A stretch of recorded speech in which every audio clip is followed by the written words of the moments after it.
We ended up with a judgment of $142 million in this case. Why you were willing to make such a big ask, and why other lawyers who might be in the same situation should think about making a big ask if they want to get a big result. My recollection was that about $125 million of that was specifically non-economic damages alone.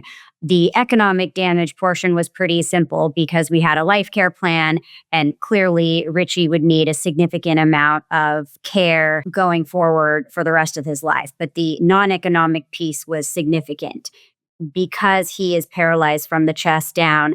His entire day consists of needing care and assistance, and the strain that puts on him, his family, especially at a young age of 37. So what we wanted to do was explain to the court how we get to that big number. And we looked at not only the pain and suffering for all of the days in the hospital and thereafter during some of his recovery, but up until the time of our trial, what his future looked like for the rest of his years. And at 37, that's significant. So we broke that down, and we figured between around $10,000 per day for every day of suffering, past and future. And, we did a calculation like that. So it was something that the court could sink their teeth into that seemed reasonable. So that's how we got to such a big number. And you can use any kind of calculation that feels right, but usually it's something so that it doesn't seem like you're just picking some arbitrary number out of the sky.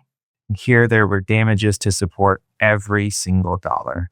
What we learned was that Richie had grown to a place in his life where he was free, independent, getting stronger every day, getting smarter every day.